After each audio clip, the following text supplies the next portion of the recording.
तो नमस्कार दोस्तों, आज की वीडियो में बात करेंगे भारतीय अर्थव्यवस्था यानी कि भारतीय इकोनॉमी, इंडियन इकोनॉमी कैसे ग्रो कर रही है उसके बारे में जानेंगे।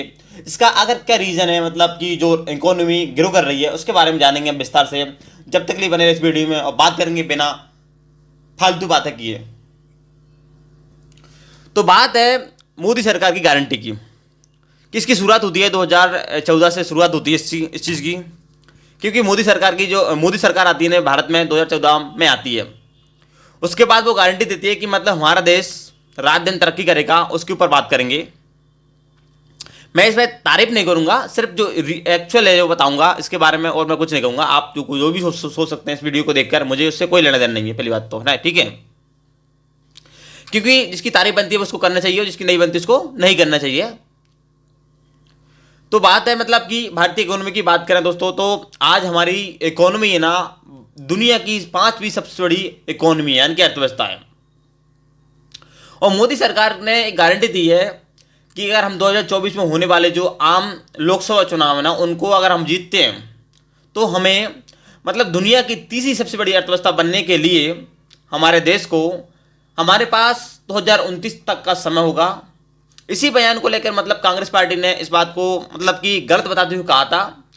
एक कांग्रेस के बहुत बड़े नेता हैं, उन्होंने कहा था कि जो मोदी जी है ना इस प्रकार की जो गारंटी दे रहा है ना उसका होना पहले से तय है, चाहे सरकार किसी की भी हो, चाहे सरकार हमारी हो, चाहे सरकार और किसी की हो।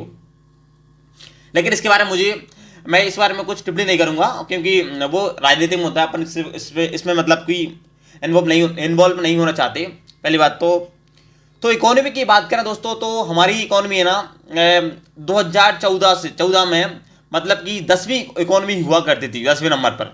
इकोनॉमी घटकर मतलब 5वें नंबर पर आ चुकी है सिर्फ 9 साल के अंदर में, है ना। तो इससे हमें एक प्राउड फील होता है कि यार हमारा देश इतनी बड़ी मतलब जनसंख्या वाला देश आज मतलब वर्ल्ड में 5वीं अर्थव्यवस्था वाला देश बन सकता है। तो दुनिया में कुछ भी हो सकता है, पहली बात तो, क्योंकि यहाँ पे बड़ी बड़ी कंपनियां अपने प्लांट लगा रही हैं, अलग अलग कंपनी के बड़े बड़े ऑफिस खुल रहे हैं। यानी कि हमारे देश में मतलब रोजगार तो नहीं मिल रहा, क्योंकि जनसंख्या है, रोजगार मिल भी रहा है लेकिन जनसंख्या के हिसाब से हमारे अंदर वो रोजगार दिख नहीं रहा, पहली बात तो। अभी आपने हाल ही में देखा होगा एप्पल ने भी अपना स्टोर खोले अलग अलग जगह। और इसमें एक बात और आ रही है कि टेस्ला भी भारत में प्लांट लगाने की प्लानिंग कर रहा है। लेकिन क्या है, हमारी जो गवर्नमेंट है ना उसको मतलब कि ड्राइवरलेस कार बनाने के लिए उनको अनुमति नहीं दे रही, पहली बात तो। और इसके अर्थव्यवस्था के बारे में बात करें दोस्तों, तो 2027 तक मतलब 27 से 28 तक मोदी जी गारंटी देते हैं कि हमारी सरकार बनती है तो हमें तीसरी सबसे बड़ी अर्थव्यवस्था बनने में हम कामयाब आसानी से हो सकते हैं और हो जाएंगे। तो हमें एक अच्छी बात है, पहली बात तो, क्योंकि कोई भी सरकार बने अगर हमारा देश तीसरी सबसे बड़ी इकोनॉमी बनता है इससे हमें बहुत सारे फायदा होंगे। पहली बात तो फायदा ये होगा कि इसमें कंपनियां अपना निवेश करेंगी, इससे रोजगार बढ़ेगा। वो ऑब्वियसली बात है, वो तो बढ़ेगा पहली बात तो, क्योंकि जनसंख्या के हिसाब से अपने दिखेगा नहीं, पहली बात तो अब बात करते हैं। हालांकि अर्थव्यवस्था जो है ना उसको कैलकुलेट कैसे किया जाता है इसके बारे में बात बताऊंगा आपको। तो दोस्तों देख, अर्थव्यवस्था एक ऐसी होती है, अर्थव्यवस्था का मतलब होता है जीडीपी, ग्रॉस डोमेस्टिक प्रोडक्ट। मतलब कि एक हिसाब से मैं आपको उदाहरण देकर बताता हूँ कोई अर्थव्यवस्था को कैलकुलेट कैसे किया जाता है। देखो, अपने घर में एक 10 लोग हैं, ठीक है। 10 लोग, उनकी जो साल भर की वो मतलब की जो कमाई है उसको हम इकोनॉमी बोलते हैं, जीडीपी बोलते हैं। मतलब कि पूरा साल भर की बीच की होती है ना उसको नहीं जोड़ते हम, के बीच में क्या किया आपने क्या नहीं किया उसको नहीं जोड़ते हम। साल भर की जो कमाई होती है ना उसको अर्थव्यवस्था बोलते हैं, जीडीपी बोलते हैं, ग्रॉस डोमेस्टिक प्रोडक्ट, है ना। जो भी हम कुछ करते हैं साल भर में कैलकुलेट करते हैं उस चीज़ को। मान 10 लोग हैं, 10 लोगों की जो इनकम है वो 10 लाख रुपए है पूरी साल भर की, जो भी उनने कमाया कुछ भी गया 10 लाख रुपए उनकी। तो पर व्यक्ति की जो इनकम होगी ना वो कितनी हो जाएगी, इससे हम अनुमान लगा सकते हैं। ऑब्वियसली बात है कि मतलब कि 1 लाख रुपए पर व्यक्ति की आय हो जाएगी। यानी कि इस क्षेत्र से अगर देखा जाए तो हमारा देश बहुत पीछे है, मतलब 100 देशों की गिनती में भी नहीं आता हमारा देश, पहली बात तो। अगर प्रति व्यक्ति आय के बारे में बात करें हम, तो हमारा देश, क्योंकि जनसंख्या बहुत ज़्यादा है, और आपको बता दूं कि 40% जो मतलब कि हमारी देश की अर्थव्यवस्था है ना वो सिर्फ 1% लोगों के पास है हमारे देश की।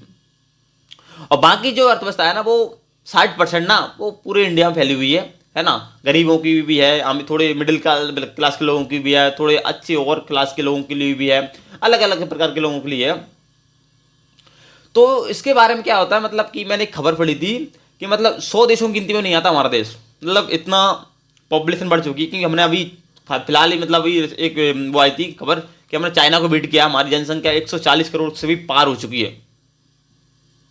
और चाइना की जनसंख्या है शायद 135 करोड़ के आसपास है वहाँ की जनसंख्या, लेकिन हमारा देश दुनिया में सबसे ज़्यादा पॉपुलेशन वाला देश बन चुका है। और अब बात करेंगे हम तो रोजगार की, तो भाई रोजगार तो कभी नहीं मिले, चाहे भैया कोई सरकार आ जाए तो नहीं मिले रोजगार तो। क्योंकि रोजगार की बात करें, क्योंकि इतनी बड़ी जनसंख्या वाले देश में रोजगार कैसे संभव हो सकता है, पहली बात तो कभी भी नहीं हो सकता। पहली बात तो जी, अगर आपको रोजगार उपलब्ध कराना अपने देश में, तो भाई पहली बात तो जनसंख्या नियंत्रण लागू करना पड़ेगा, जो कि असंभव है। बहुत से लोग दावा करते हैं कि जनसंख्या नियंत्रण लागू होगा, कुछ नहीं होता, कोई सरकार आ जाए कुछ नहीं होगा। क्योंकि बड़े बड़े नेता जी मतलब भाषण देते हैं कि जनसंख्या नियंत्रण हम बिल पास कराएंगे, ये कराएंगे, वो कराएंगे, लेकिन कुछ नहीं होता। उनके खुद मतलब 4-4 5-5 बच्चे हैं।